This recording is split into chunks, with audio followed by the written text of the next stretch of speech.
Colleagues, good afternoon and welcome to webinar 4. Our focus in this webinar is on pipeline planning and how it is applied when undertaking the in-situ upgrading of informal settlements. Before we go any further, please allow me to introduce you to our panelists. Monty said I should do age before beauty. So I'm going with Mr. Monty NUSP first. And Mr. Clive Foster, Mr. David Morema from the National Department of Human Settlements, and Dr. Margot Rubin, who's part of the team from Shisaka. And my name's Mala Ramana from the National Department of Human Settlements.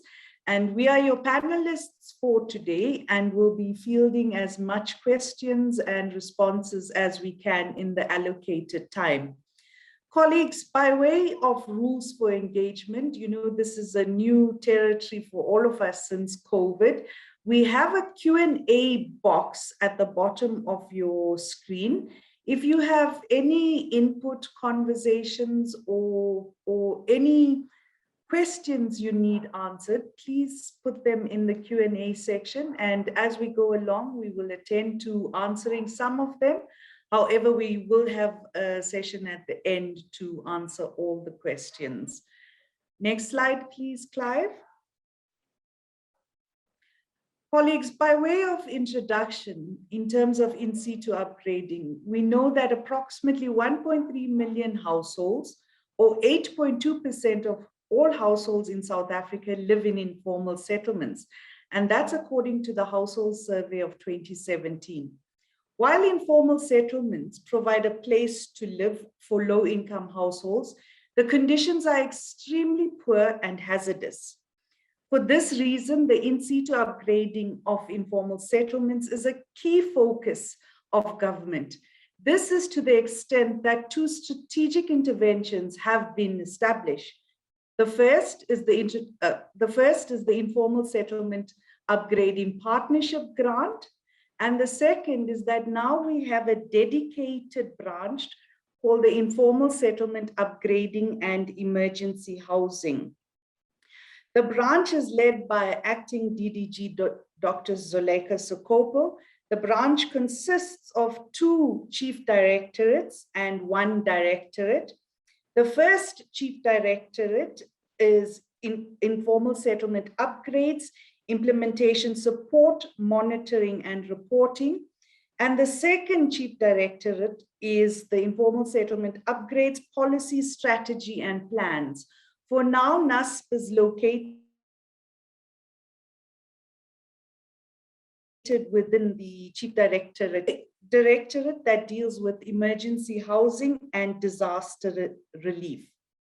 Now, all of this, colleagues, emanates from the upgrading of informal settlement program, which is our guiding document, and it aims to facilitate the in-situ upgrading of informal settlements.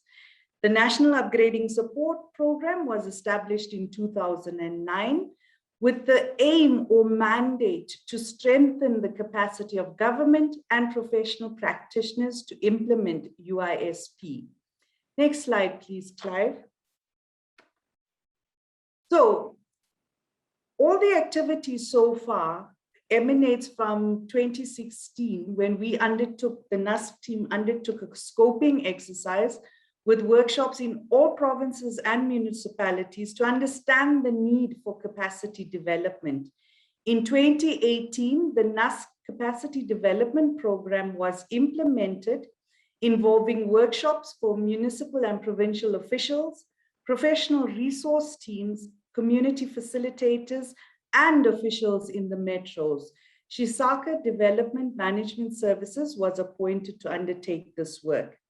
Thus far, over 270 informal settlement upgrading practitioners have participated in the various NUSP workshops. And then in 2020, or post the national lockdown, we then decided to take the training or the capacity development online, and we've launched the NUSP webinar series.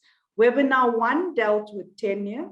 Webinar 2, the upgrading, or excuse me, the incremental upgrading of infrastructure. And webinar 3 that was held earlier this year was on social compacts. The total attendance at the 3 webinars was in excess of 450 informal settlement upgrading practitioners. Colleagues, the webinar documents and podcasts are available on request. Next slide, please, Clive. So coming back to the focus of this webinar, as I mentioned earlier, we are going to be undertaking some groundbreaking, never seen before conversation on pipeline planning. And more importantly, I think this webinar sets out the need for pipeline planning. We describe the different levels of informal settlement upgrading pipeline planning, that is strategic level and implementation level planning. We provide an overview of the process of strategic level pipeline planning, and then provide an overview of the process of implementation level or short-term pipeline planning. And the last 2 sections is the synthesis of the entire process, and then we'll take questions or respond to some of the questions that have come through in the Q&A section. Without further ado, I hand you over now to the beautiful Mr. Monty Nasur for his part. Thank you. Thank you, Mala.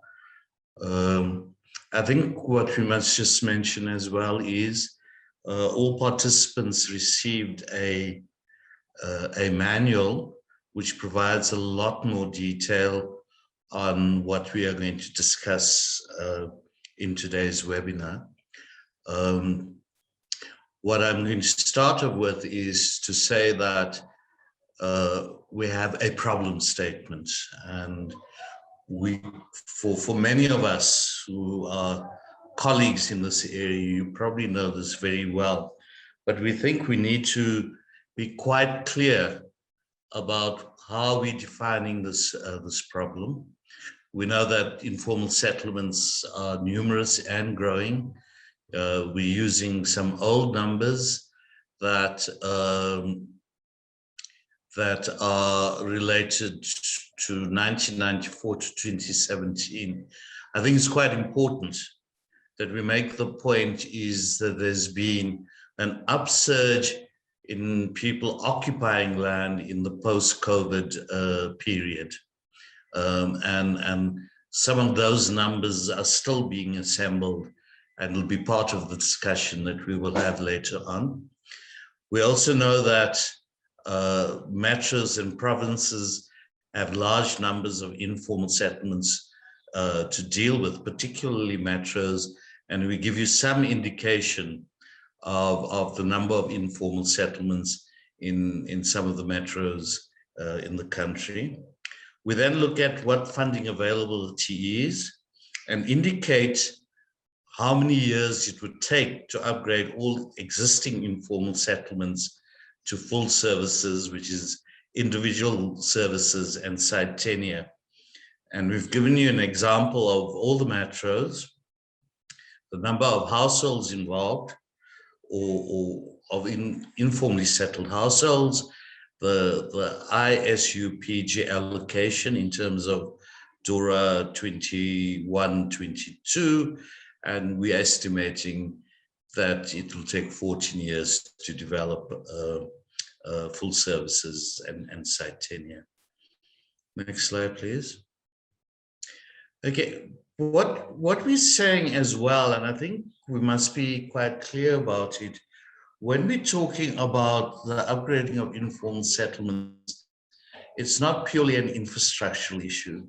It's an issue that has social implications, where there's community frustrations, there's delivery protests.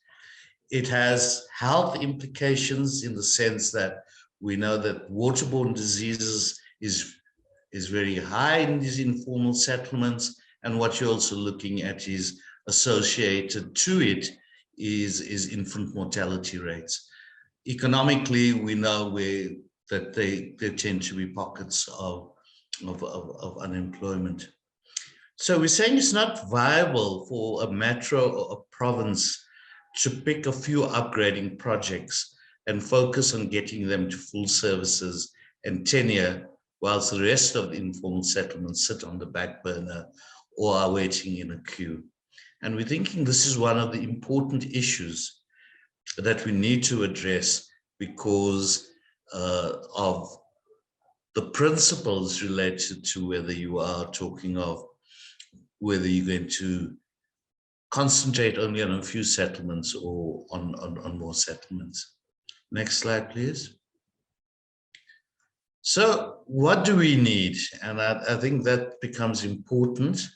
So if we look at what we need is, and this is also what is required in terms of the grant, is we need a city province-wide approach that simultaneously addresses the priority development's needs of large number of informal settlements. So we're talking of going wide and not necessarily deep. So it's breadth, not depth. So how does one achieve this? So we need a system to guide the selection of what upgrading actions are taken, in what sequence, in which settlement types, which we'll talk about in a lot more detail, over the longer term by the metro or the province. And we need a system to fund and manage the implementation of the selected upgrading actions in selected settlements. And what we are saying is, if we can just go back to that slide, what we are basically saying is pipeline planning is the foundational component of such a system that we need. Next slide, please. So coming back to the Division of Revenue Act, informal settlement upgrading, partnership grant compliance requirement, the grant conditions require that grants recipients compile and submit municipality-wide or provincial informal settlement-wide upgrading strategies, which sets out the cities, provinces' approach to informal settlement upgrading and how settlements are categorized and will be prioritized for upgrading.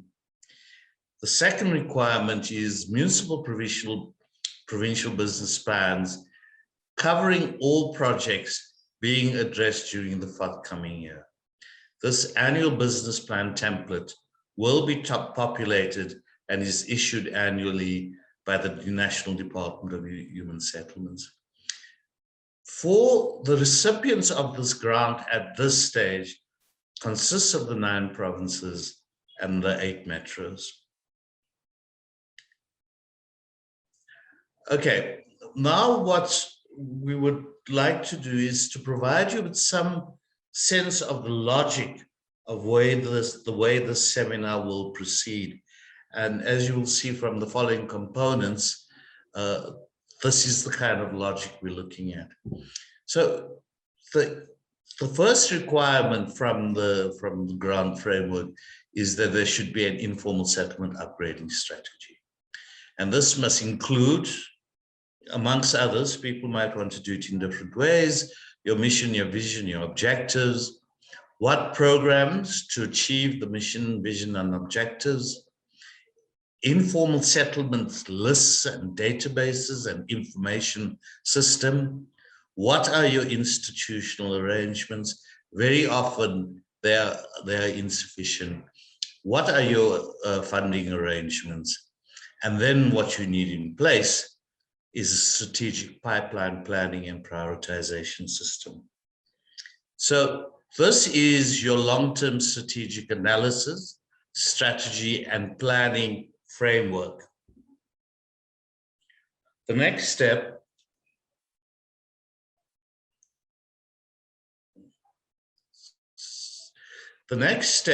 is then, which we think is a 1 to 3 year implementation plan and budget, would be your short-term upgrade pipeline project and budget, which is an outcome or is guided by a strategic pipeline planning and prioritization system. And then as it cascades, it can either cascade downwards or it can move from bottom up, but you would need a settlement upgrade plan for specific settlements. Totally fundamental to that is a settlement social compact. And the point is these two are very specifically tied together in terms of your specific settlement-specific plans and budgets. Next slide. So what we're focusing on is your strategic pipeline planning and prioritization system. And what we are saying is that cascades down into almost annual business plans, and then cascades down into individual settlement plans and the key components to that. So next slide, please. So when we come to the issue of strategic level, medium to long-term pipeline planning, I'd like to pass over to my colleague, Clive Foster, and he will take you through what we've hoped we've established is the logic of the seminar. Thanks. Clive, over to you. Thanks, Monty. So let's have a look at the strategic level pipeline planning, the strategic level on the thing. As Monty's mentioned, it's part of the a broader strategy, but let's have a look at that in more detail and how you go about assembling that. The key features, if you like, of strategic pipeline, the strategic level of pipeline planning are, sorry, I'm having a bit of problems with animation here. Firstly, that it applies to your total projected ISU funding over the longer term to the metro, your metro province-wide ISU requirement. It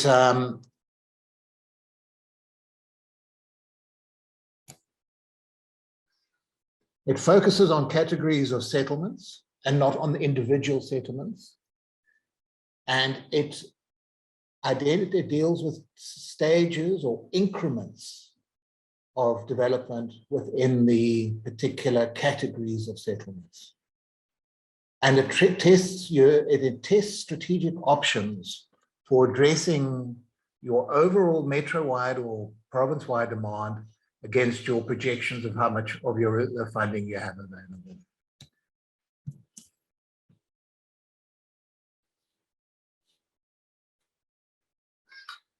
Essentially, it's tackled in a three-step process. The first step involves collecting and getting together your information, your inputs into the system, and there are 5 basic inputs that you need to have in place to do effective modeling. Once you've got that step in place, there's a second step where you identify options for prioritizing categories of settlements, and you test those against, you do a modeling exercise and you test them against available resources and demand in an iterative process, and then it yields an approach or a medium-term strategic approach to your settlements, which then needs to go through processes of acceptance and buy-in to become part of the strategy. Let's start now by focusing on the 5 inputs, which are your step 1 inputs. Now, the first input that we need to put into the modeling system is data on all the informal settlements within your metro province. Most of you have got that. Sometimes it's up to date, sometimes a little bit behind.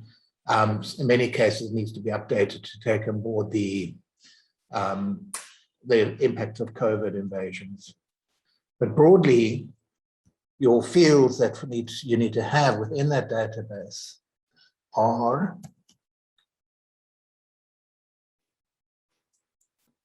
location. So you need to know obviously where the settlement is, and ideally you want to know where the outside boundaries are. You would want to know where the number of dwellings or structures within each settlement. Count roofs, count structures, and some of us, some of the metros, we count doors as well. It doesn't really matter, but you need to have a sense of how many units you've got and you're dealing with. Ideally, you'd know what you'd need on your database. You'd have some sense of what the services that have been provided. The land ownership category, private, municipal, etc. The age of the settlement. And then less frequently, you need to, but we would say is important for many entities, is you need to have some sense of the density categories of B1 settlements, and indeed the broad settlement configuration of B1 settlements. This is not usually part of our databases, and I will explain why we think it's important now. By and large, in B1 settlements, the interplay between density and the layout or dwelling configuration are key determinants of two things. One is whether extra site relocation requirement exists. In other words, you need to move some people out of that settlement to another place, to another development. And also whether it would be necessary to reblock or reposition the individual internal units in order to provide individual connections. So we'll see here below, for example, in a medium density layout like you've got here in this one settlement in Gauteng, it's on a formal layout. It looks very much like you do not need to do any relocations, and in fact, any reblocking, because it's a lower density and it's got a formal layout. A similar density settlement, however, on an informal layout will generate relocation requirements. And the same principles apply on higher density. So the interplay between density and layout are important determinants of the need for reblocking and relocation, and in fact, the extent of which. We can delve into this more detail at another time, but we do feel that it's important because it sets out the development pathway for settlements. So the second stage, having got your base information together, the second input is your categorization and incremental stages, upgrading stages for your various categories of settlements or your various settlements on your database. Now, we're all aware of the NUSP rapid assessment categorization. Most of us are somewhere around 70 to 90% of our settlements have been categorized. What is important is, however, that in a number of cases at the moment, we have what we call a combo categorization. So in the information system, we're saying B1s and Cs, or As and B2s. That's not useful. So one needs, in fact, when for the analysis we'll talk about a bit later, it doesn't work. So you need to, in fact, in your database, where you have a combo categorization, split them out.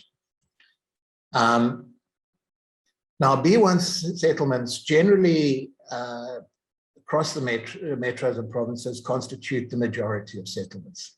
Probably on average about 2/3 of settlements that have been classified generally fall into the B1 category. There's some unevenness between entities on that one, but it's a very, very large category.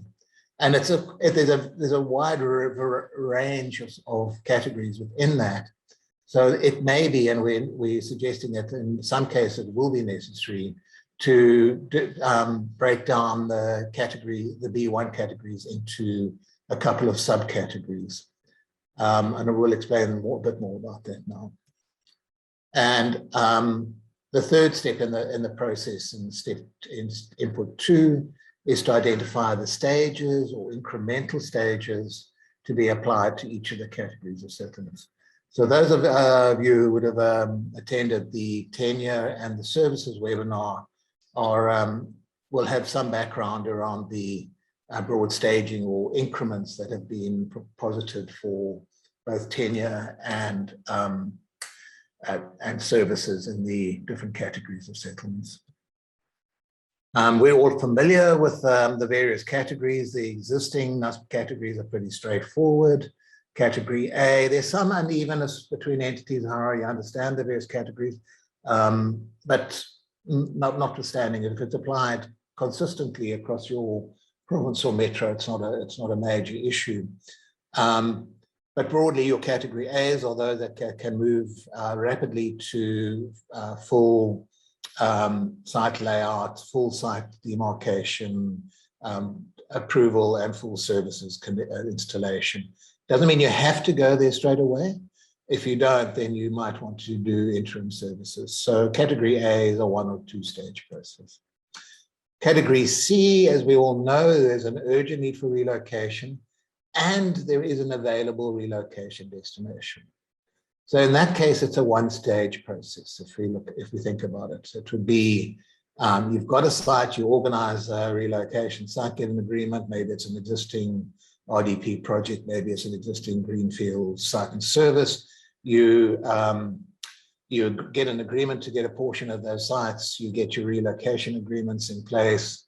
You help relocate the people, and you rehabilitate the site in one batch, if you like, or in one cluster of activities. So category C's tend to be a stage 1, or can be seen as a 1-stage process. Category B2s, we don't have a site available for relocation. So in a sense, they're 2 stages. You have to provide interim basic services if they're not in place already.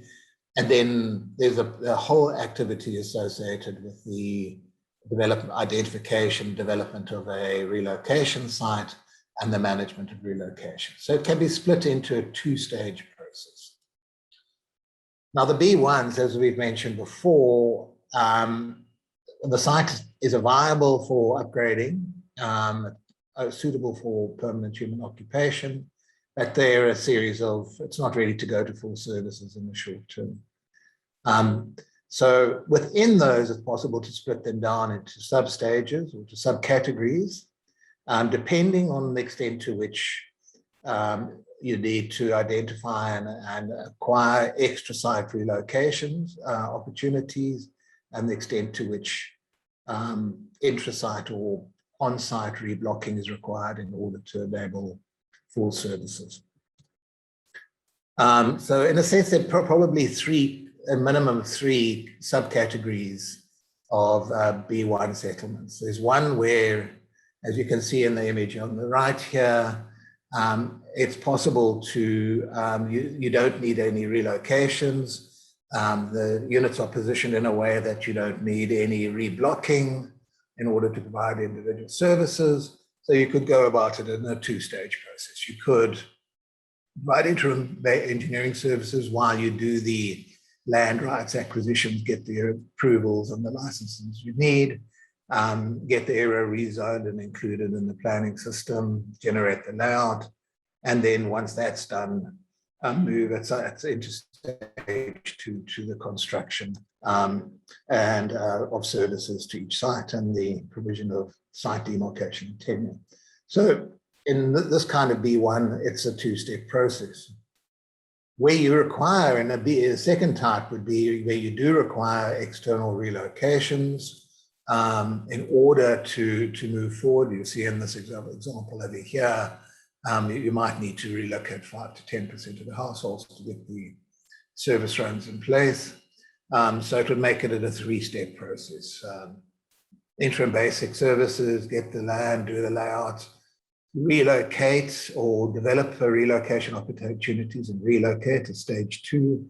And then once those relocations are taken and possible, you would move to stage 3 and provide full services.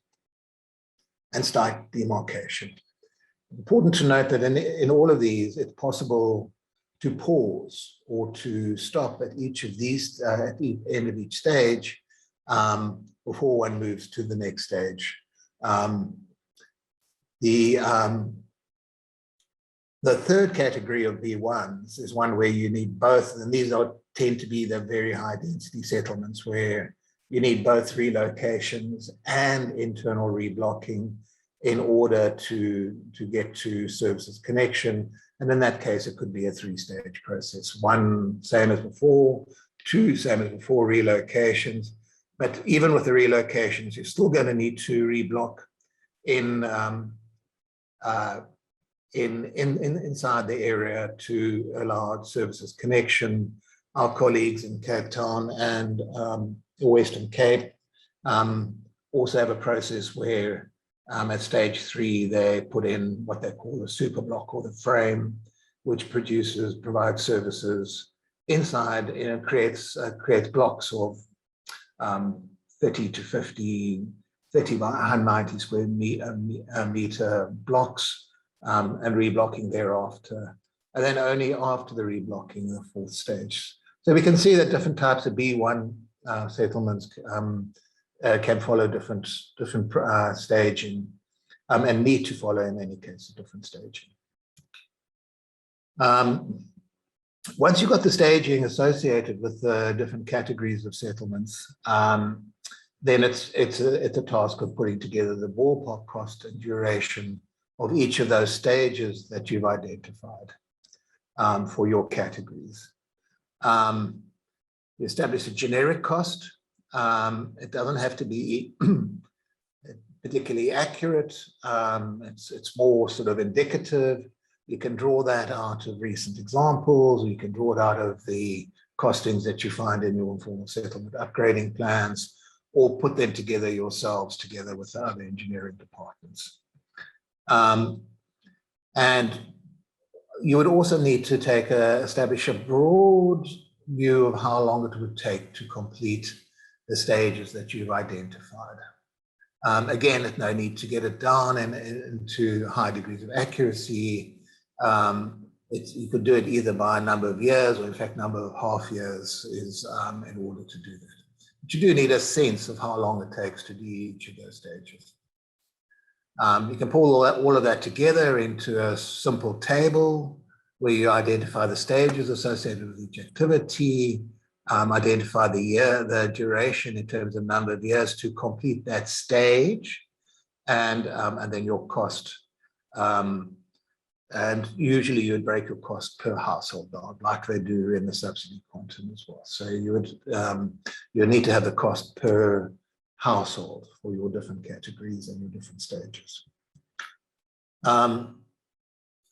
The fourth input is to get a sense of how your settlements in your database are positioned relative to spatial advantage. It can be economic. It can also include social infrastructure, if you have that information and have the capacity to digest it. The example we give here is the example from the recent draft Gauteng strategy, upgrading strategy. And you'll see what was done in the Gauteng strategy is identified areas of the primary urban consolidation zone, the secondary urban consolidation, peripheral, and then rural centers. And the black dots here are the settlements that were plotted relative to those different zones. What the Gauteng strategy then did was it split the informal settlements into those that were located within the primary urban zone, those that were in the secondary urban zone, those that were peripheral, those proximate to rural center, and those remote. And that in turn was captured on the database, and it gives a sense of the spatial advantage or disadvantage of informal settlements, which can become a prioritization or strategic instrument that you build into your options. We'll do to that more, and we'll come back to that. And then your fifth input into your process, into your strategic pipeline planning process, is compiling your estimates of resource availability.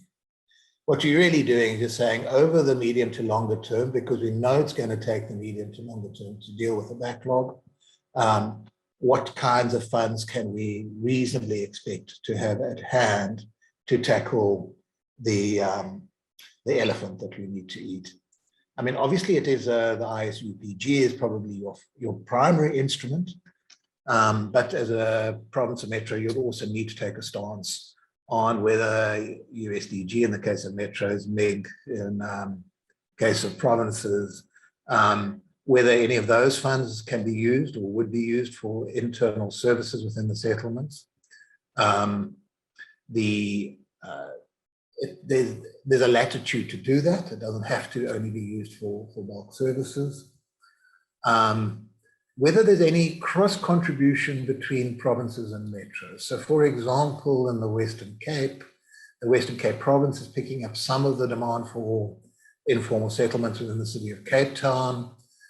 So you need to take a stance on that together with your counterparts at the province or the metro to see whether there is any cross support around funding, or particularly the ISUPG. And in fact, you need to also think through whether you're going to be able to, or you will be using any HSDG funding, such as the emergency housing program, for relocations. Some metros are, some are not. You need to take a stance on that. The bottom line is you're establishing how much money you think you're going to have available on a per annum basis from these different sources across the period at which you are dealing with your backlog. This example from Gauteng is the numbers that were compiled for the different metros. Looking at ISUPG, USDG, and INEP. So there was availability. You can obviously do it in different ways, but this one, the Gauteng strategy, they assumed that there would be no USDG funding available for services inside the settlements. All right, so having got those inputs together, you move to the second step, which is really generating your strategic options for testing and putting them into testing through a modeling tool.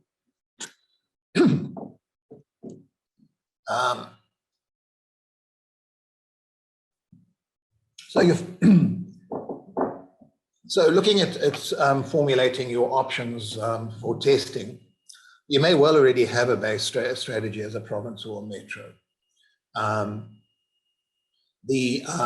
If you do, it probably makes sense to start with those and run the numbers to check whether the strategy is correct.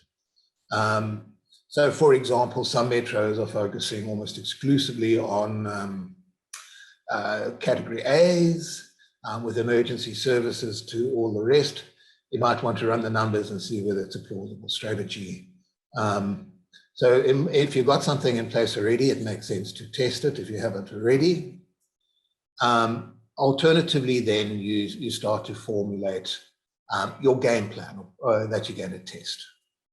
An example from the Gauteng draft ISU strategy was they looked at round one, sort of part of step one, stage one, provision of interim temporary services to all categories of settlements. In the second round, once that was done and complete, then focusing it on relocating category C settlements. Then having done that, they completed that. A third round being relocation of B2 settlements. And round four, then the provision of full services. So that's a strategic formulation that you're taking into testing. We look at this table here, it's really just a summary of that. And you'd see then what's been planned to do in each stage for each round. So that's one formulation which you can put into test. This is another example of a formulation of an approach that's put into test. It's modeled on an approach that's been broadly adopted by another one of our metros, where the focus in round one is on full services to category A's, interim services to the rest in round one. In round two, focusing on relocation, Round three, in your well-located B1 settlements. In round three, moving to full services for those settlements that are category A's, doing reblocking, super blocking and reblocking in round three in the well-located settlements. So there, the spatial advantage is starting to be brought in to identify what stages are done when in the process, and then in round four, moving to full services. So this is entirely an issue for discretion and debate and thinking through at the metro levels. You summarize it and then you test it against your numbers. And if it doesn't work, or it takes too long, or the numbers don't fall correctly, then you modify and adapt and amend. So it's really an iterative, ongoing process of looking at which options look plausible given the demand and the amount of money that you've got. I'm not going to dwell on this. It's in your course notes. But effectively, again, drawing from the Gauteng strategy, if you've got your inputs together, if you've got it captured in Excel, you can run a series of pivot tables which start to basically run the numbers and see what happens. What you're taking your number of structures per you're splitting them per category of settlements, A, B's, A's, B2, C's, and your subcategories of B's. You're looking at you're assigning costs to the different stages for those categories of settlements. You then calculate the cost, taking the number of households per the cost per stage. You get then a sense of how much it will cost to implement the categories that the various rounds that you've identified, how long it would take you to do it, and then in the end will start to tell you how many years it will take to complete the rounds that you've identified before. If you go through your notes, it'll become a lot clearer to you on that. It's quite difficult in the time available to explain it in more detail. But again, what we see, for an example, from Gauteng, they took, remember, round one was interim services to all settlements. The calculation was that it would take 4.3 years to get there using only the current UISPG allocation. Round two was moving category C's. It was seen to be only another, this is cumulative, so it's only another third of a year. That's largely, if you note, that these will be people moving into existing projects funded out of other sources. Round three, the Gauteng strategy, again, assumed that it would only take another third of a year. Again, cost-wise, the issue there, what the assumption was made in the Gauteng strategy is that the greenfields relocation sites would be provided through another program, the Rapid Release Program, and not funded through the ISUPG. But you get then round four, which is full services to B1s and A's, 15 years. That is one formulation. It's obviously not particularly plausible here, so you would go back and massage it, try different permutations till you get to one that is feasible or appears to be feasible. So it's an iterative process between your strategic options and your modeling. You go back and forward until you find one that seems to have a fit with funding to your demand, and then obviously your political and political capacity issues as well. So once you've done that and you've come up with a strategic formulation that you think is plausible, it's now necessary then to move them into a format that's where they can be included in your strategy.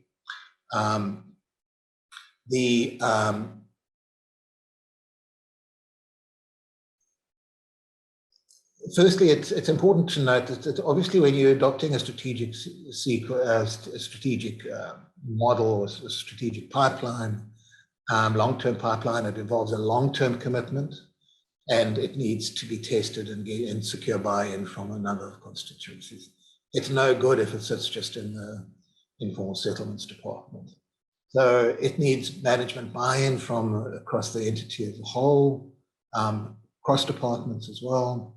The political leadership need to buy into it. Other stakeholder groups may need to buy into it as well.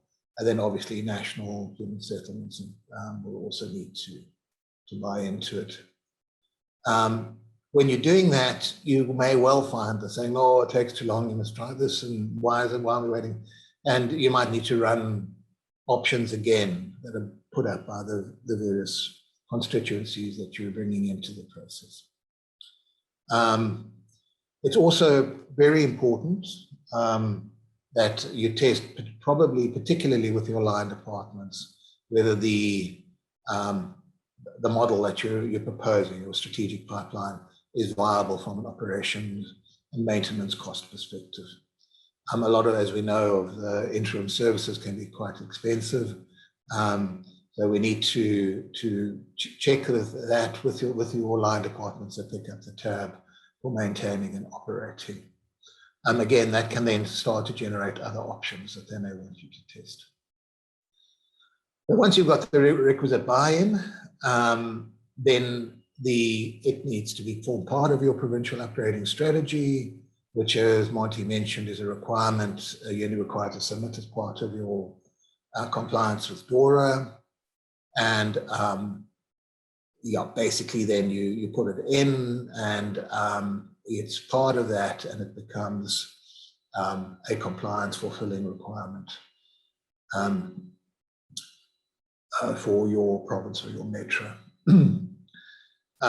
We're nearly finished, so I'm going to move now then to the next thing, is that once you've got, so in a nutshell, your strategic level long-term pipeline analysis, it's about testing various strategic responses to categories of informal settlements with similar features and developmental stages.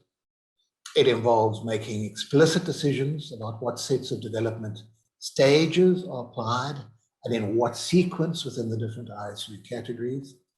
And it makes explicit decisions, it involves making explicit decisions about the sequences and stages in the light of funding and resource availability. Right, so now to tie up, let's go now to the implementation level pipeline planning. We're not going to spend much time in this because this is terrain that you will be much more familiar with. It's part of what you compile every year.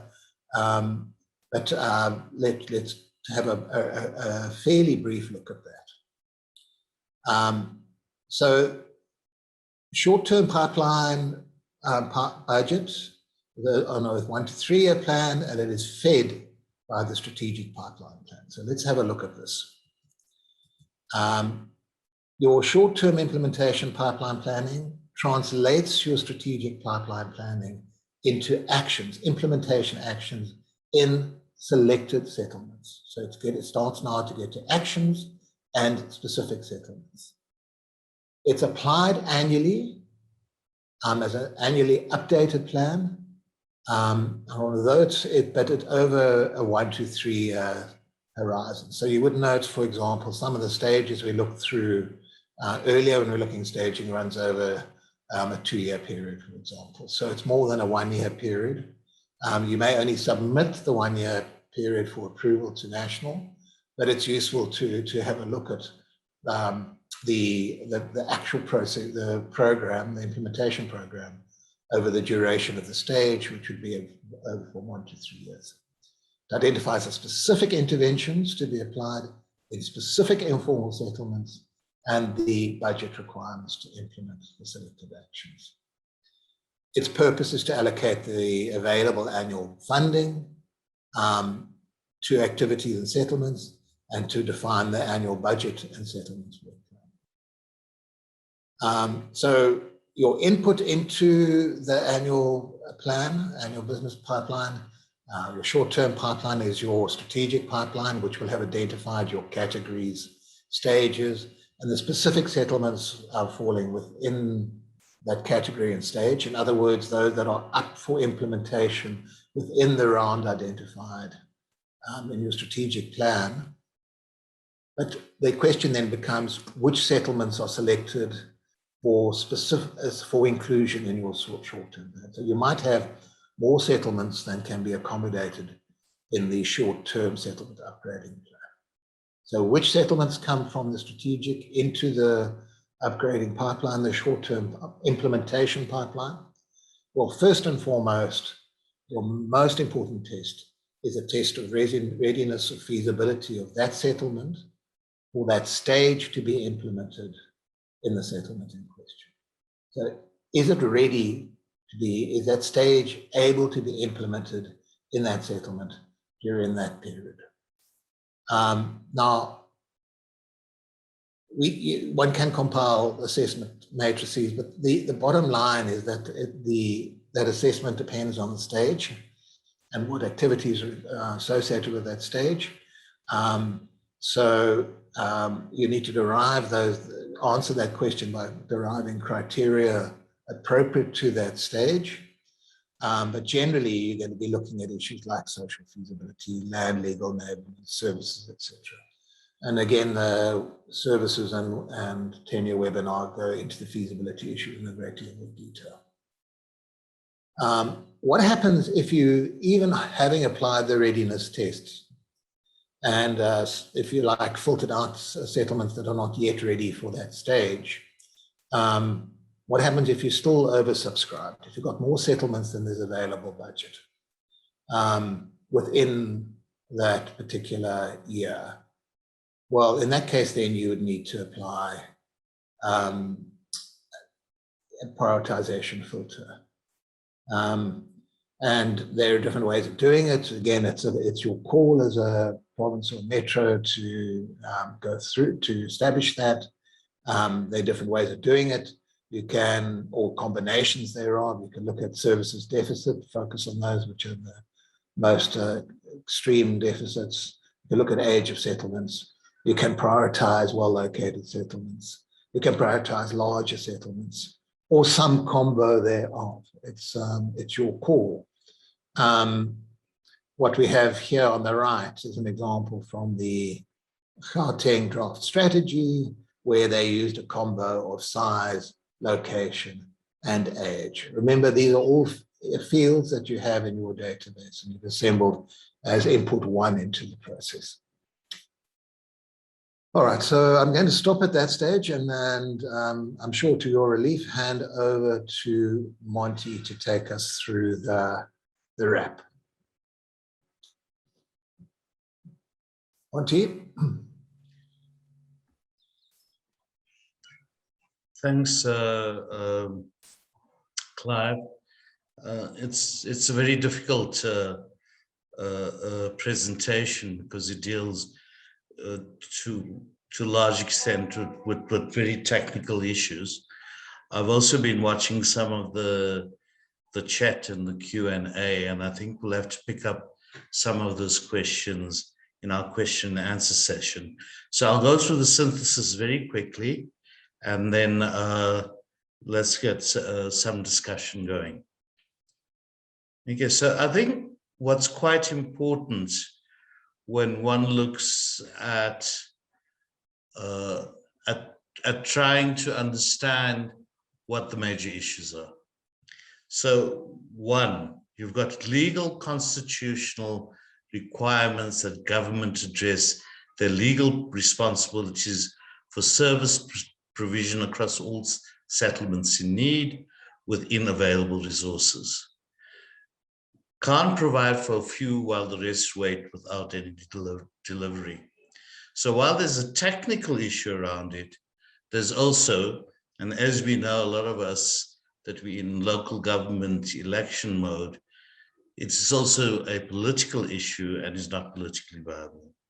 Two, pipeline planning is a system to guide selection of what upgrading actions are taken, in what sequence, in which settlements, over the medium and short term across the whole metro stroke province. 3, pipeline planning is applied by entities responsible for upgrading resource funding allocation, principally the upgrading, the informal settlement upgrading partnership grant, and that's mainly your provinces and metros. Pipeline planning occurs at 2 levels, and what we're saying is there's the strategic long and medium term level and the short term implementation level, and both are necessary.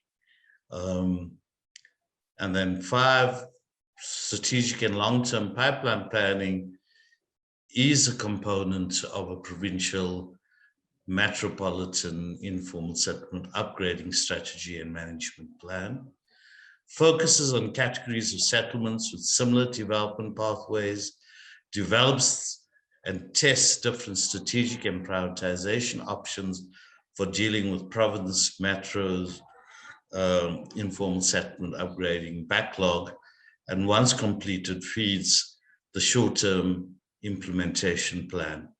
I think one very important issue that has come up, and we'll probably deal with it, well, I think there's 3 issues that have come up that we would probably have to talk about in our question and answer session. The one is obviously the issue of institutional capacity. Very clearly, the president was saying at the launch of the ANC manifesto, he's not happy with outsourcing, and neither is the EFF. So the issue of capacity within or outside the municipality becomes, or the province becomes a major issue. The second issue, in terms of pipeline planning and budgeting, is, as someone indicated, there's going to be very, very strong political and constituency pressures on how you prioritize. And I think the third issue is the issue of balancing the technical and the rational or logical way of doing things with the pressures of doing things quickly and in the short term. But let us go on to the next session, Mala, and start looking at what the key issues are. I know that that Margot has picked up a lot of some quite extensive questions, and let's see if we can provide any rational answers to them. But I think we need to make the point that we won't know all the answers, and if we did know all the answers, it'll cost you a hell of a lot. Thank you. Mala?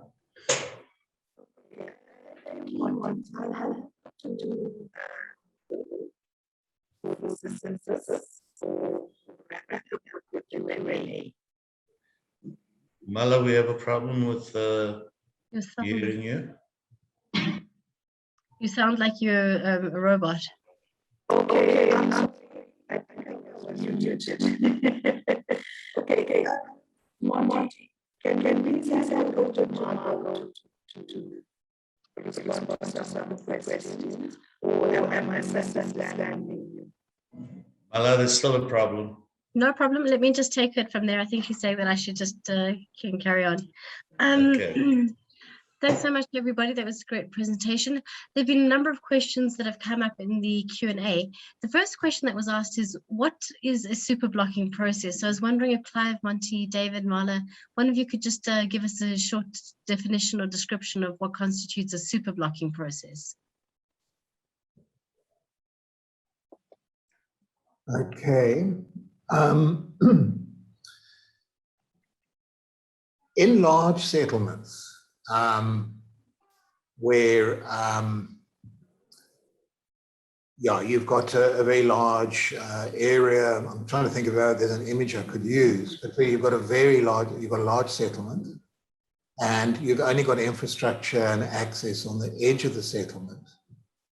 What the super blocking, or our colleagues in Etukwini call the frame approach, means that you move in, if you like, the main service runs to define through the settlement, which brings infrastructure into the settlement and creates blocks of sites that are more manageable and are closer to the infrastructure. And then that super block creates, if you like, a platform or a basis for the provision, the reorganization within each of those blocks of the position of the units, so that in the longer run, the next stage in the process, individual site connections can be provided. So I think our colleagues in Cape Town, it'll be quite nice perhaps if one of the colleagues from Cape Town could chip in on that. Our colleagues in Cape Town are, if I remember correctly, looking at, on average, a block of about 90 meters by 30 meters wide. The ones that we're looking at in Etukwini create blocks of anything between 30 and 50 dwellings. So what essentially you're breaking up a large settlement into a number of much smaller blocks for future development action. I don't know if that's clear, Margot? That's super. Thank you so much, Clive. It's very helpful. I think the next question is coming from Ronald Eglin, and he's asking the question, what institutional arrangements are needed both within the metro, municipality and province, and with external stakeholders like informal settlement representatives, NGOs, other government departments, etc., to develop and approve the strategic pipeline plan and monitor its implementation?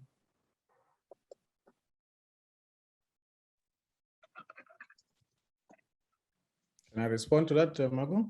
That would be great, David. I appreciate that. Okay.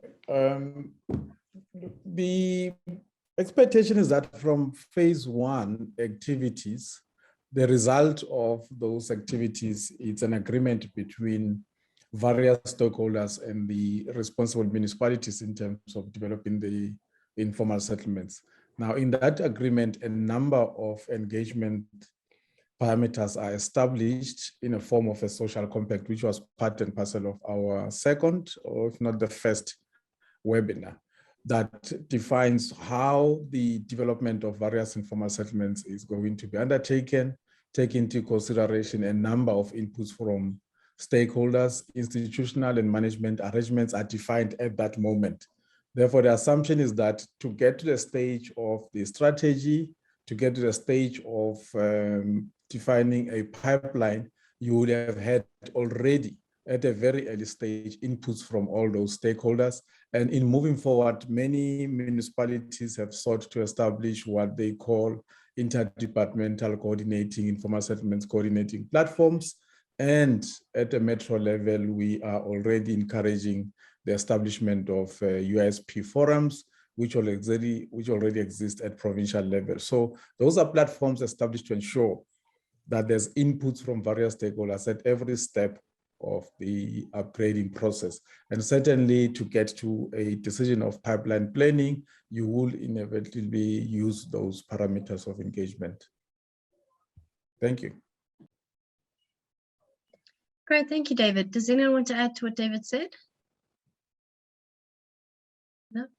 All right, let me move to the next question. So Nompumelelo Majola asks, we've involved in a number of UISPs, and a challenge that has persisted in all of these projects is related to the registration of beneficiaries.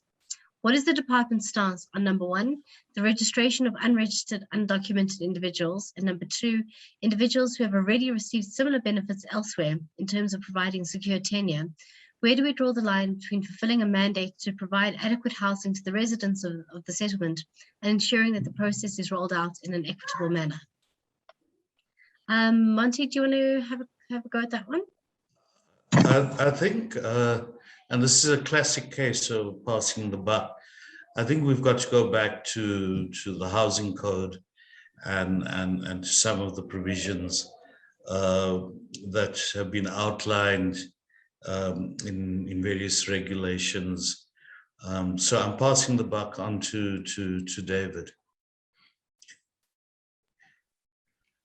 Thanks. I think David was even typing a response as we spoke. So go on, David. Oh, yeah. Anyway, Monty, I'll get you later.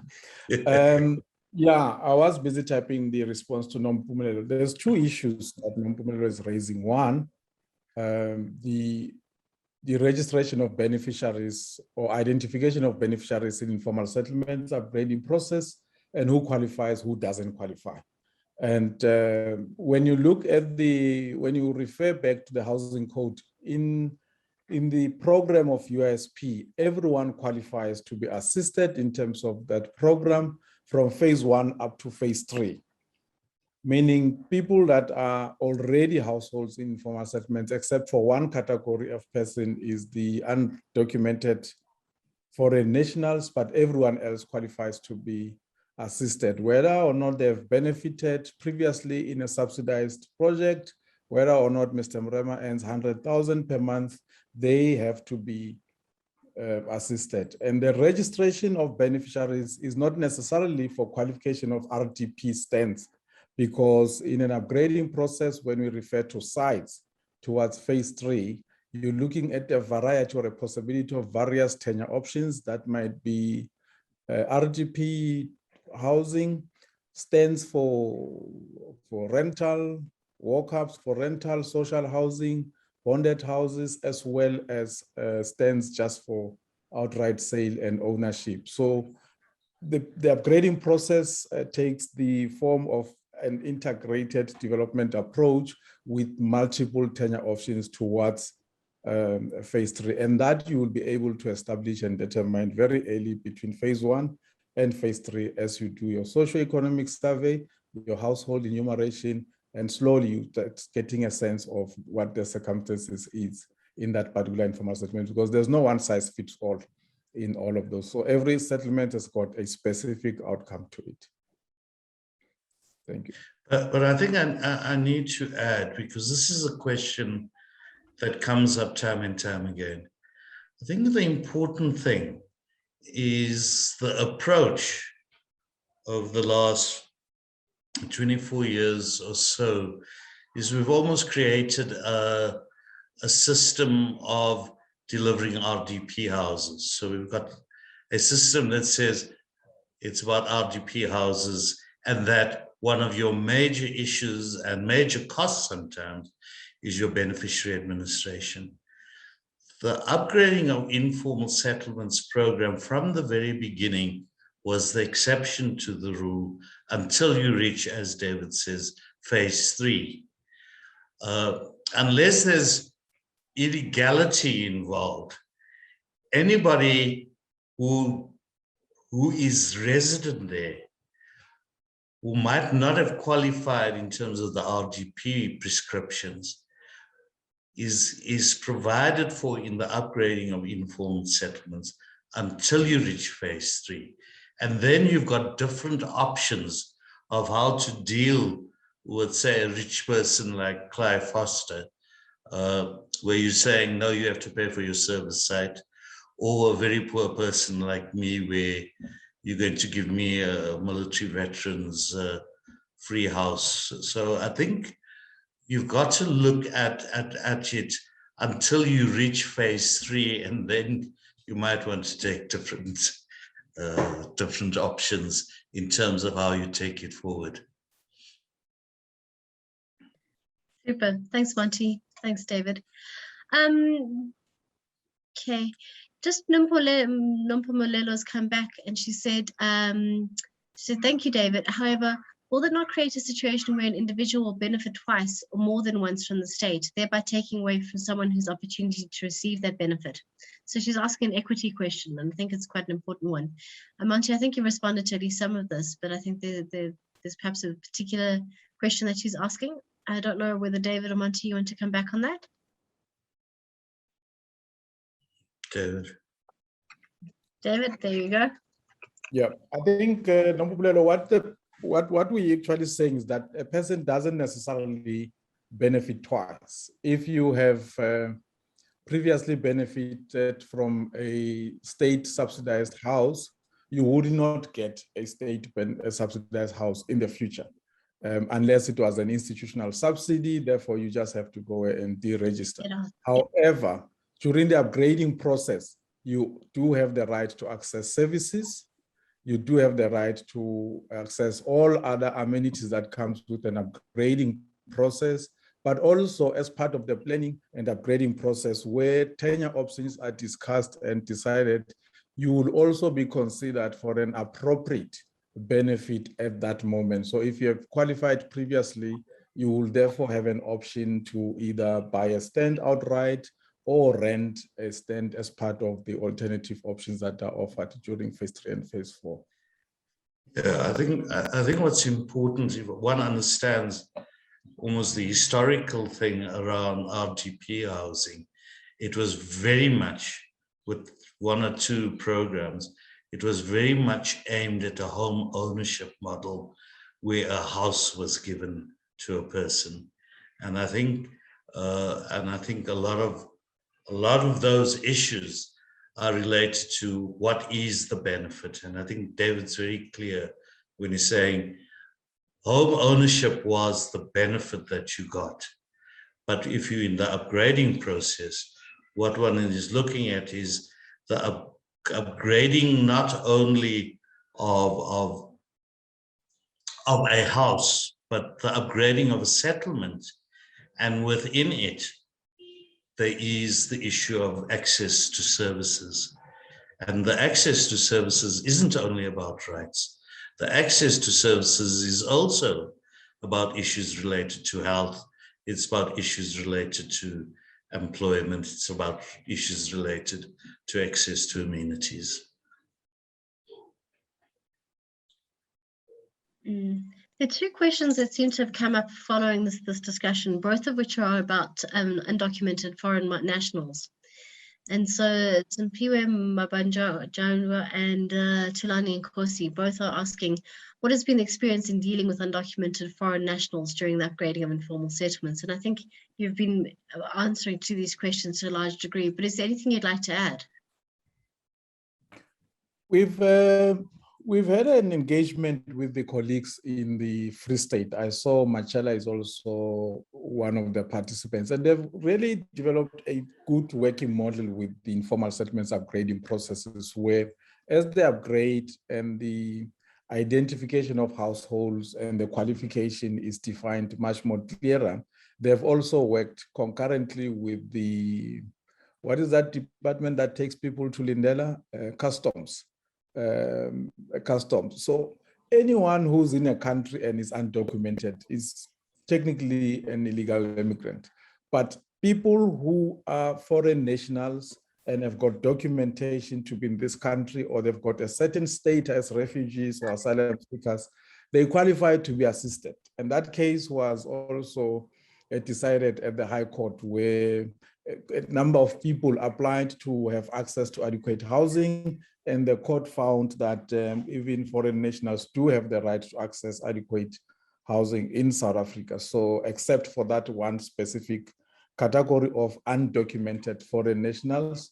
Therefore, that's basically the reality where we've seen it working in the Free State area, as and when they upgrade, they relocate communities from category C settlements to new settlements. They've worked concurrently with the Home Affairs or Customs to identify and relocate foreign nationals to appropriate locations in the country.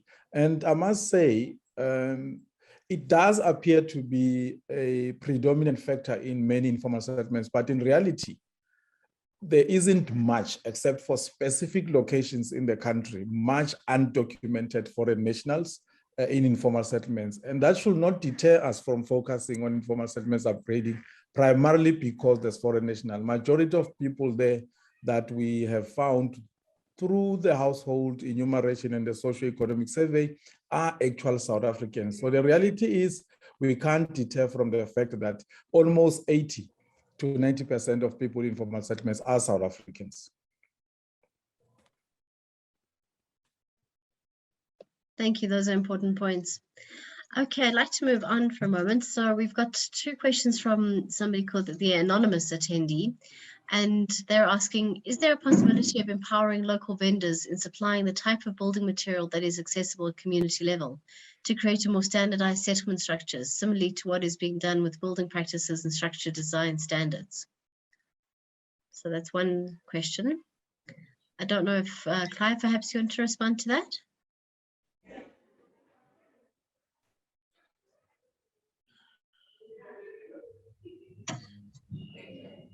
Yeah, I'm sure there is an opportunity. It's something that one would need to be looking at as one starts to, when you're looking at what you're doing in those settlements. Once you've got your strategic pipeline in place, you can then start to say, how do we involve? They're a very critical question. How do we involve the citizens within the upgrading process as something much more than beneficiaries and something a lot more than simply just workers for a contractor? It's a subject in itself. I'm not sure we can tackle it here, but when we've now got a grant instrument that's got a very substantial allocation, and certainly in the planning, there's a call for looking at livelihoods opportunities in annual settlement level planning. So sure, there's an opportunity there, but perhaps it's a subject for another webinar. Yeah, perhaps. David seems to want to come in on this as well. David? Yeah, I think Clive has covered most of the point I wanted to raise, but there's two issues that I want to raise. That in the upgrading process, there's almost 3 levels that you can consider empowerment. Firstly, very early with your social compacting processes is the recognition and identification of social capital. And that you are able to discover through the socioeconomic surveys that get conducted when you do your assessment and categorization of informal settlements. And in so doing, you are able to identify what is the social capital of the communities. And as you do complete your social compacts and stages of development, you are able to also put aside opportunities to respond to what capitals exist in that community. The second part is with almost moving from phase 3 to phase 4 with the consolidation, that the departments, the programs of the housing code are linked to each other. So the situation is that when you move from phase 4, you are also able to kick in processes of people's housing process. And in there, most communities establish housing support centers, and those housing support centers are designed specifically to look into issues of vendors, material supply, bricklayers, and all other service providers that are necessary to be considered for the upgrading process. Thanks. Thanks, David.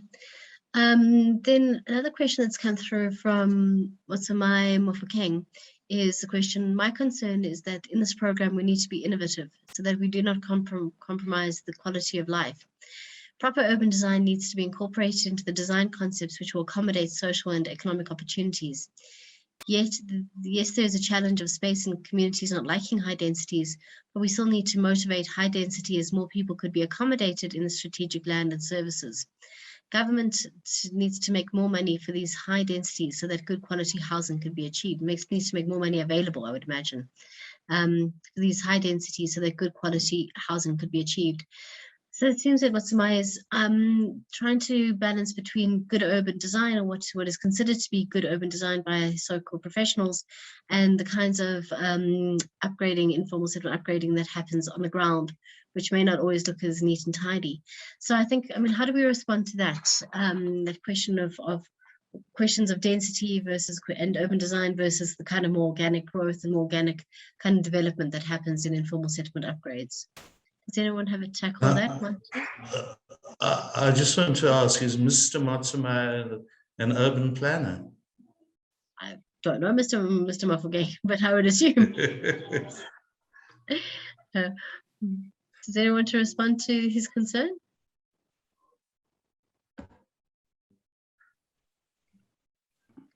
Perhaps it's just to say that, go on. No, I was saying Musama should have been sitting on this side as well, Margo, because he's work.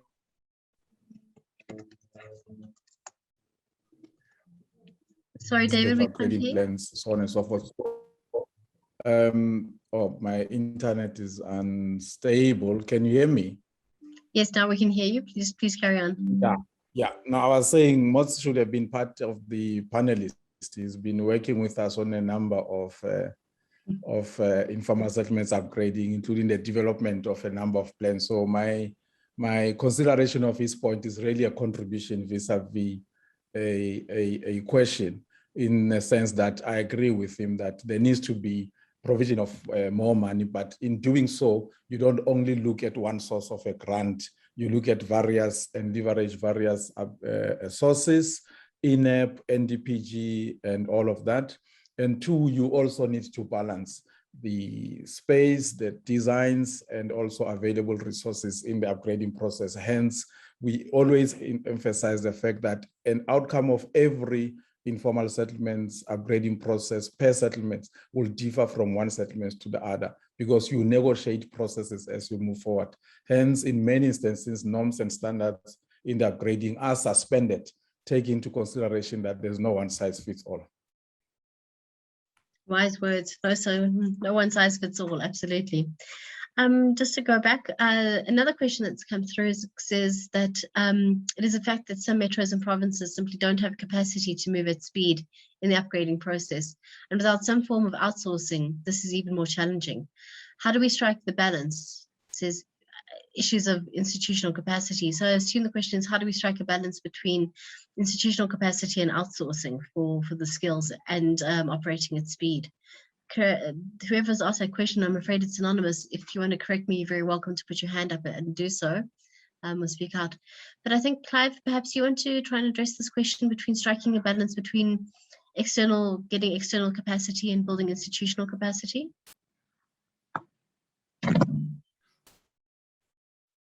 Yeah, well, I mean, it's absolutely clear that there's a massive capacity challenges faced by many of the metros and many of the provinces as well. So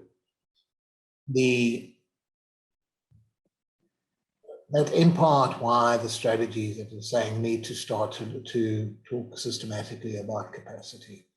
But what your starting point around capacity is having a long-term plan and knowing what you're doing when, because then you need to know what kind of capacities you need to mobilize. So the stuff we've been talking about strategic pipeline planning, gives you your starting point for asking yourself what capacities do you need in place. I think it's a different subject. It's a whole webinar in itself. But they're broadly what those metros that are making greater traction on the capacity issue, they're doing a few things. Firstly is they're not trying to locate the capacity entirely within one department. So they're reaching beyond division within the Human Settlements Department, for example, into the engineering line departments, the water and sanitation department, the solid waste, etc. And they're putting in place internal capacity arrangements that mobilize an often very considerable capacity of those departments. So that's a key ingredient. The second aspect, of course, is of this is that if it's all been done from a province or metro or a state-centered process, clearly it's not going to work. So there are a combination of things that need to be put in place. Absolutely, you have to find mechanisms for mobilizing the capacity of communities. That's why there's this big focus on community involvement, social compacts, community participation in the process. They have to mobilize the capacities of communities. And then you have to mobilize the capacity more broadly in the private sector and the local construction sector. So all of those capacities need to be mobilized, and it needs to be thought through in a very, very systematic way. I think we've got a long way to go there, but your starting point is to go to all of those parties and start to say, well, that's the resources we've got. That's what we're going to be doing with these resources for the next 3 or 5 years or 4 years. How do we mobilize the capacity to use those resources effectively? So yeah, it's a very big issue. It's probably one of the largest issues confronting settlement upgrading at the moment across the country is how we mobilize capacity from every corner of the country to make this program work. Monty, do you want to chip in on this?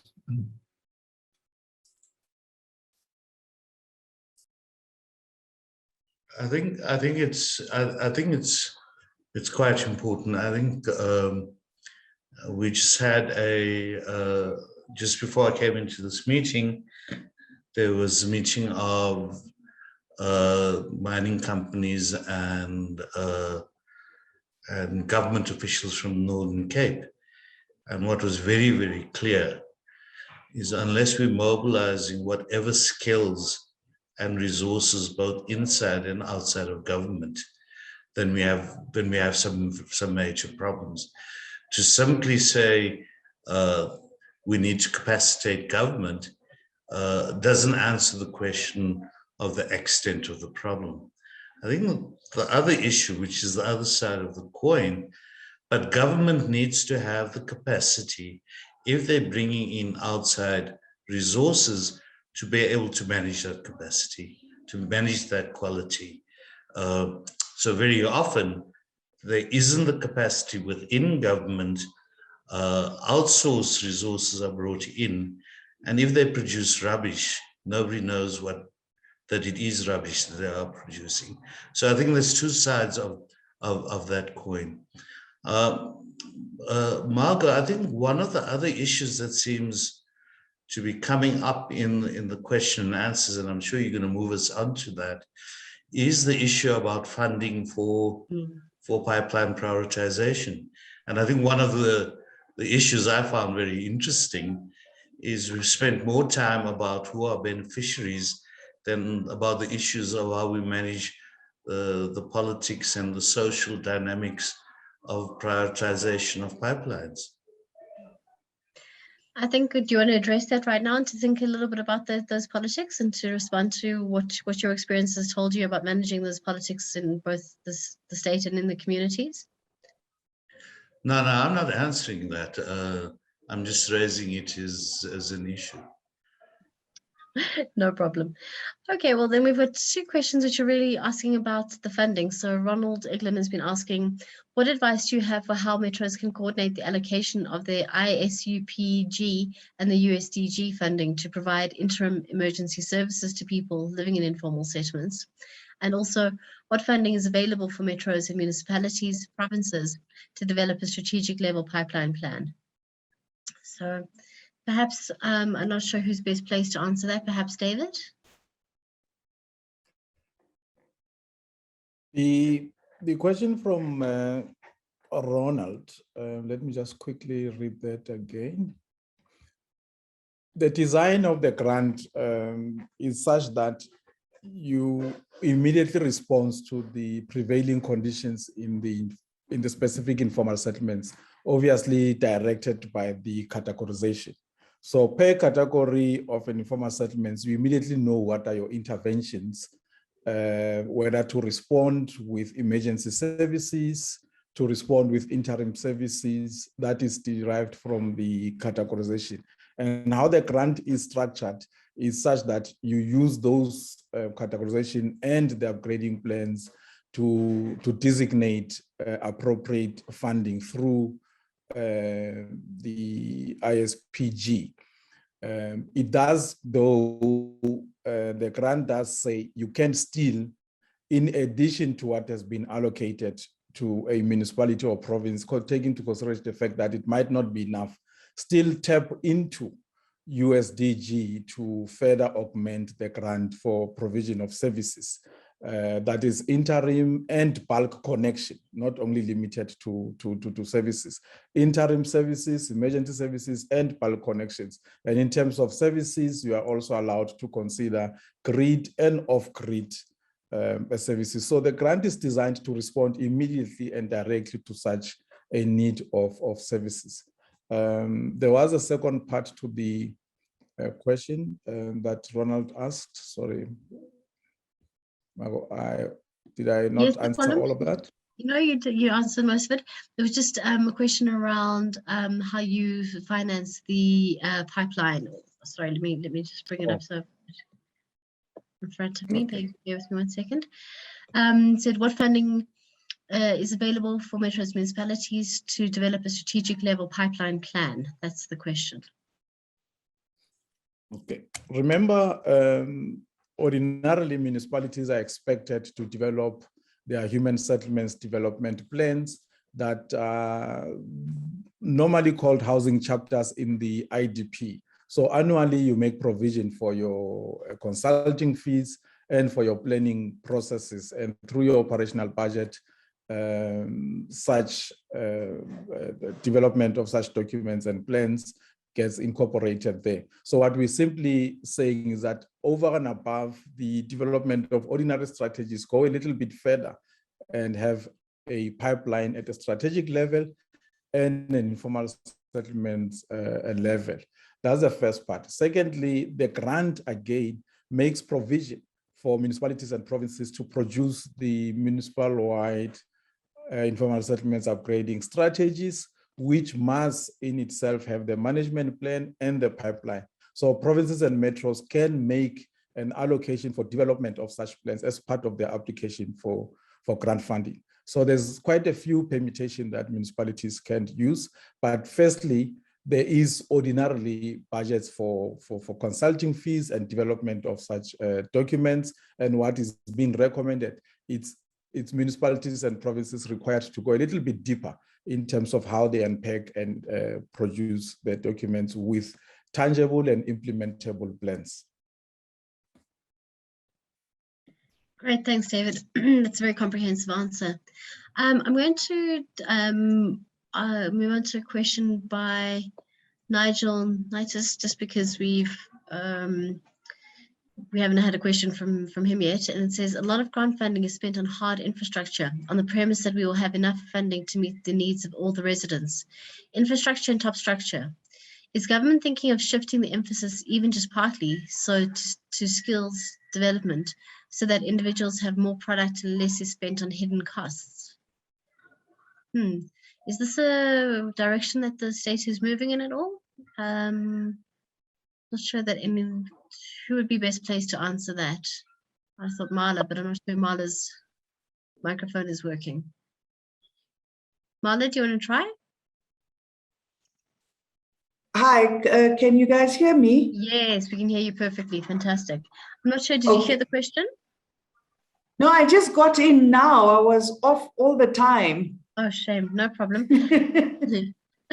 So a question that's being asked is, a lot of grant funding is spent on hard infrastructure on the premise that we will have enough funding to meet the needs of all the residents. Infrastructure and top structure. Is government thinking of shifting the emphasis, even just partly to skills development so that the individuals have more product and less is spent on hidden costs? Is that a direction that we're seeing at all?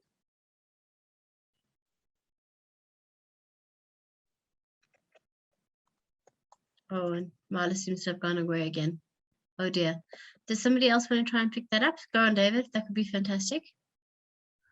Yeah. Part of the requirements through the grant, the conditions for the grant is for provinces and metros as part of their application for grant funding to produce what is called the sustainable livelihood plans.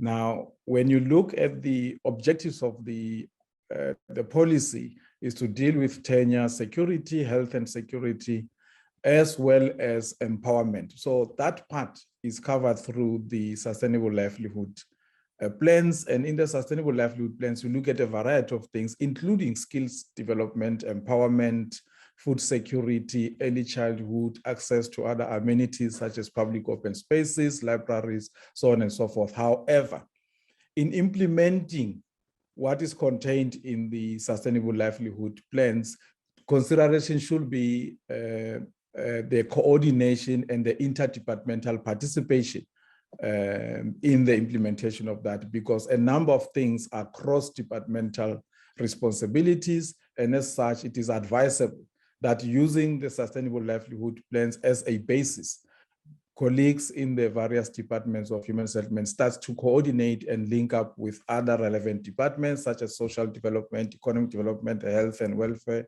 sports and recreation, to start funding and participating in the development of those. Thank you. Great. Thanks, David. There's a question from Akena, they had their hand up. Akena, do you want to perhaps ask your question, or do you want to post it in the Q&A, whatever you're most comfortable with? Akena Okeka? Okay, I think that hand has gone down, no problem. So there's a question in the chat that says, is the provincial UISP grant allowed to fund housing chapters or housing sector plans? Clive, do you want to respond to that?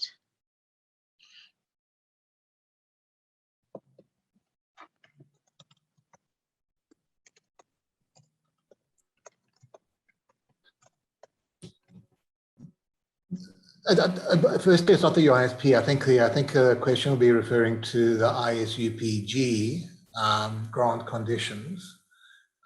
That's the new grant instrument.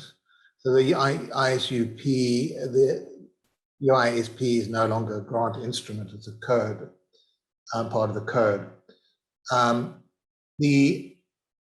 think David partly addressed this, is that there is provision in the grant for the costs associated with planning your pipeline, and so yes, a component of that is, it's honestly not a huge, the way I see it, it's not actually a huge cost item. It's most of the information is available.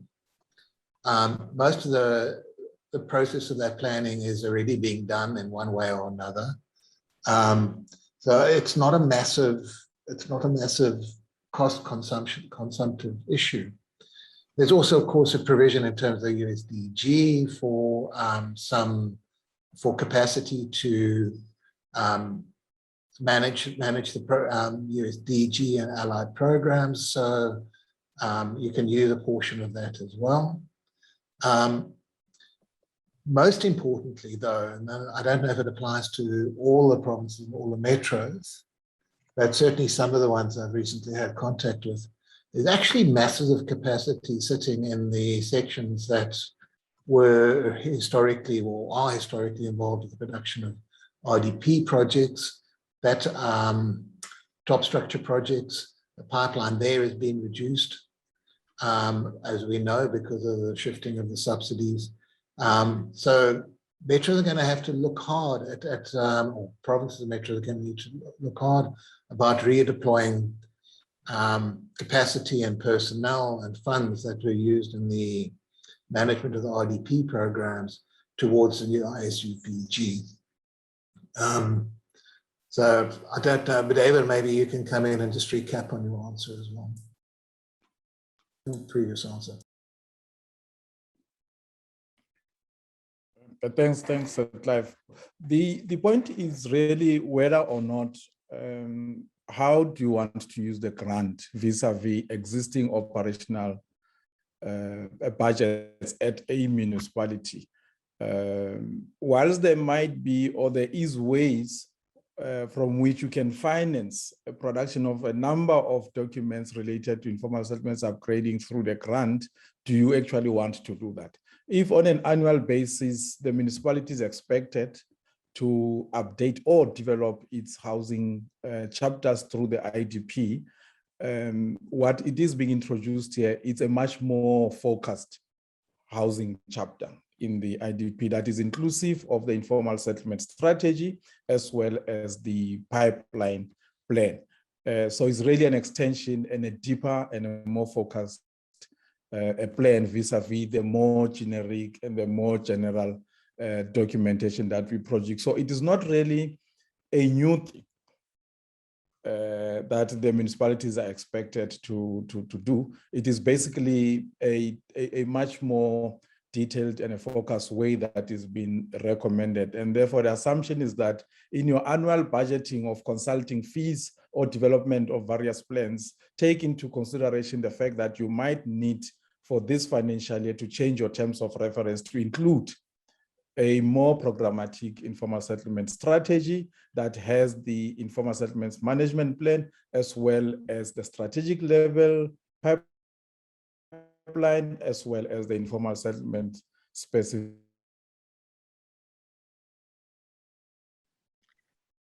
I think we've lost David there. Margot, Yeah, Yeah, I sorry, think, can you guys hear me? yes, we can hear you, Marla. Please come in. I think there's a storm brewing on my side. Specific pipeline, In which is the basically eastern. Oh, Margot, can just go I ahead. just Okay, sorry, Marla, you Yeah. finish up what you're saying? Go on. yeah, I think essentially what I'm hearing, if we were to consolidate this information on the UISPG or ISUPG, I think it leads us to our next webinar in terms of the funding for informal settlements upgrading and how best we use the grant and other instruments that David mentioned, for example, the NDPG, the electric, what is it, the NEP or something like that. So I think maybe we're leading to another webinar on funding and financing for informal settlement upgrades, where we can go into the detail of these questions. Thanks, Margot. Thanks, Marla. That's a very good point. It does seem to be a real concern for everyone. Monty, Shame, you wanted to come in? Please go ahead. I think there's a couple of issues, just taking on from what Mala is saying.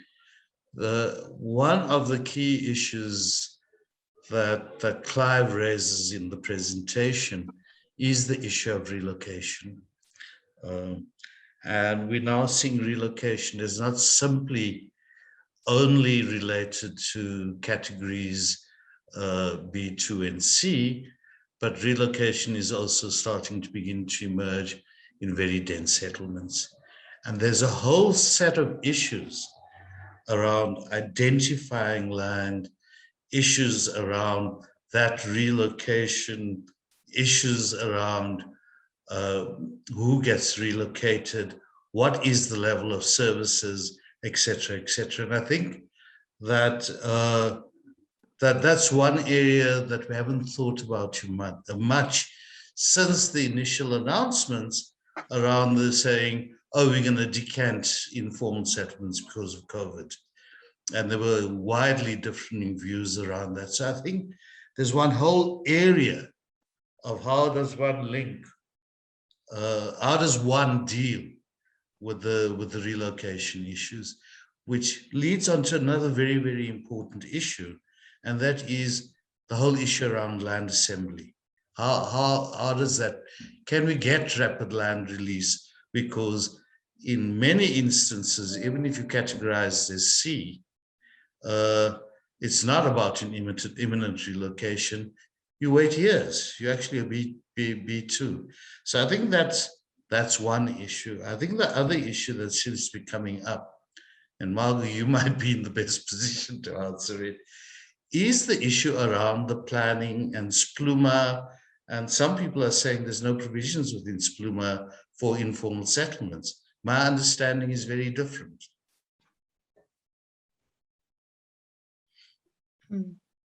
I would agree. I think SPLUMA does make provision for informal settlement upgrading, and we can talk more about that as well.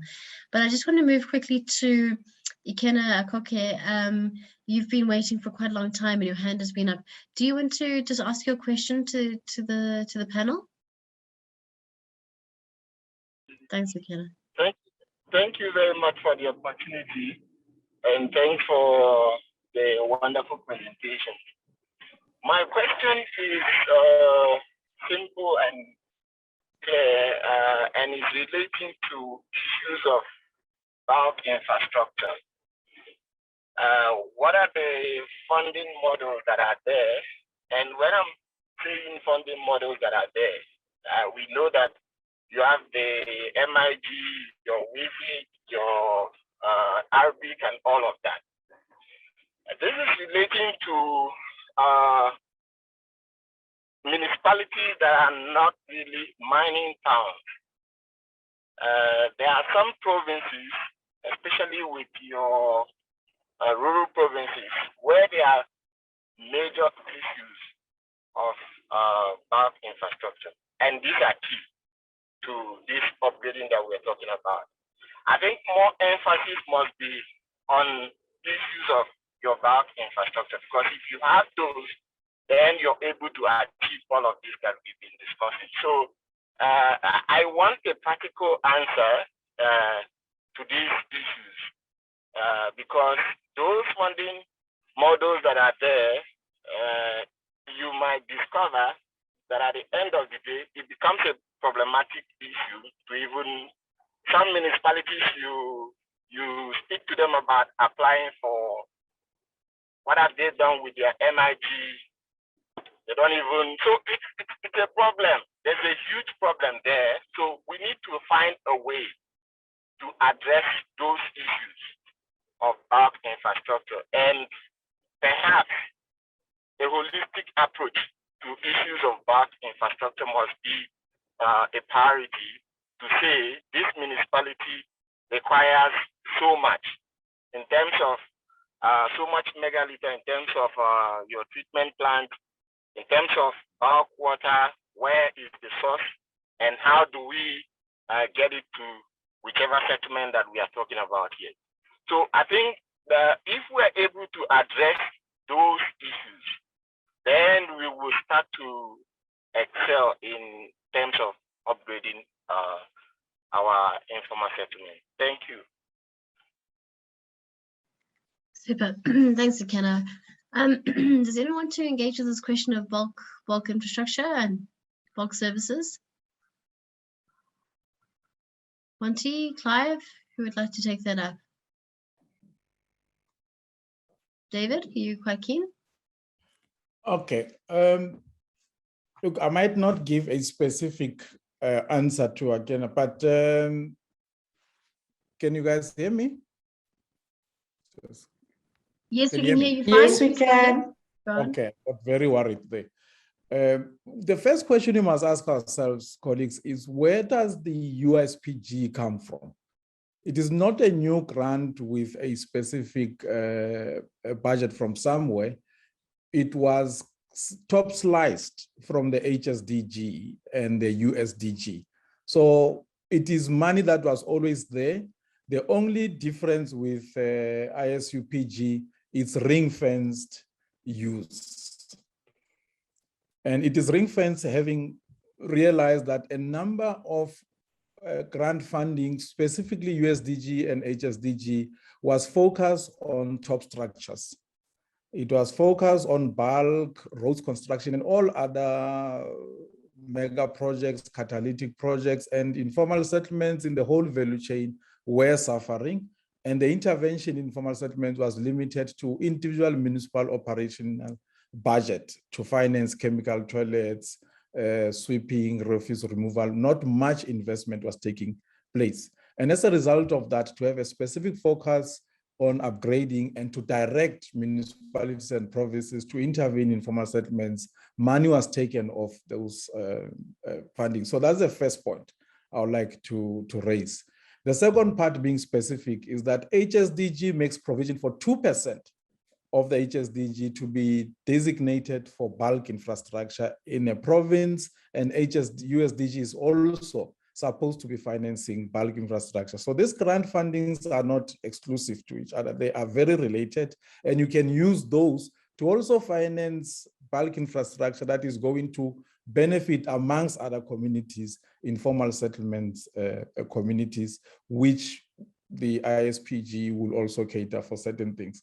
Then the third part, which is a very specific issue that I'd like us to consider in future, colleagues, is the consumption levels of informal settlements vis-a-vis the bulk infrastructure that gets constructed.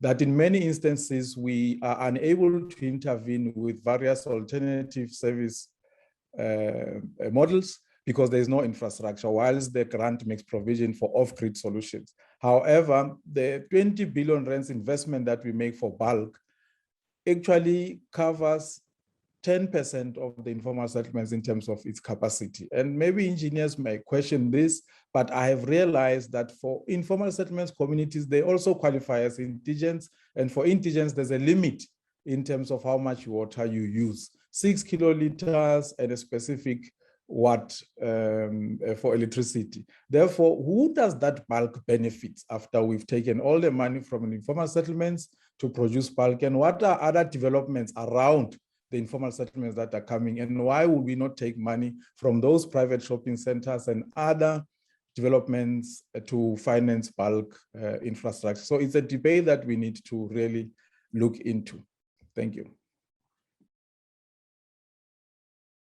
Great, thank you very much. Does anyone else want to come in there? If not, then what I'm going to do is say thank you very much for all the questions and the comments. We've run out of time. What we will do is we've exported your questions from the Q&A, and we will do our best to come back to you with answers on them. So thank you very much for all of those questions and those points of discussion. So I'd like to hand over, I think, Marla, are you doing the close at the moment? I think it's best if David does it, because you'd probably not hear me at all. Thank you. David, could you just take us out? And I'd like to say thank you to all the attendees for all their questions and the stimulating discussion. David, can I just make a tiny comment before you go ahead? A very tiny comment, Monty. We're running late. The point of the seminar was, how does one produce credible pipelines that leads to the unleashing of funding, and more importantly, that we don't have the underspend that we have at the moment, because we've got into one mode of doing things. And I think those are the two important things: credibility and the ability to spend our money. That's the point I wanted to make about this seminar, a webinar. Great, thanks, Monty. Let's go to David for our quick wrap up. Thank you very much. Yeah, thanks, Margot. A quick wrap up. I hope I'm able to do that. Firstly, let me thank all the participants, really, and the mostly colleagues that have been consistent in all the webinars. Your questions basically help us package the next webinar, because it's out of these engagements that we are able to identify what are critical and predominant issues that colleagues, practitioners, officials have been confronted with. So please continue raising questions and making proposals. The second part is to do just a quick announcement in terms of how the department is configured and how do we begin to look at our engagement with the national department. That we now have regional directors. Gauteng is a standalone province with a specific regional director. The Northwest, the Free State has a specific regional director. The Capes do have a specific director. eThekwini, Mpumalanga, and Mpopo are also one specific region. They have a regional director, and the department's focus is twofold. One, to provide actual boots on the ground through the regional directors. They will also be assisting upon request provinces and metros with physical PRT support. Two is to ensure that through planning, budgeting, and implementation, there's also support that is being provided. And lastly, it's really the continuation of capacity building and capacity support. So through these webinars, that's one part of the capacity support, but there's also the USP forums where we share and exchange knowledge. We encourage colleagues to do that. Regional directors will be coordinating that. And lastly, Chair, thank the colleagues in the panel and the colleagues that have worked behind the scenes in making sure that this webinar becomes a success. We really appreciate the time and effort that the colleagues have put in this, and we look forward to the next webinar, which has already been announced, that will focus on funding and financing for informal settlements upgrading. And as similar to the previous ones, we really expect and look forward to a vibrant and an exciting engagement like we had today. Thank you very much, colleagues. Thank you very much, everybody. I think this concludes this particular webinar. I'd like to thank everybody. Thank you all the presenters. Thanks all the attendees. Thanks for all the questions and discussion. And this will be, of course, available. And we will now, we should be putting in the links for the previous sessions. They should be in the chat very soon. Thank you very much, everybody. And we really appreciate your time and all your efforts. Good afternoon. Have a good day. Thank you and goodbye.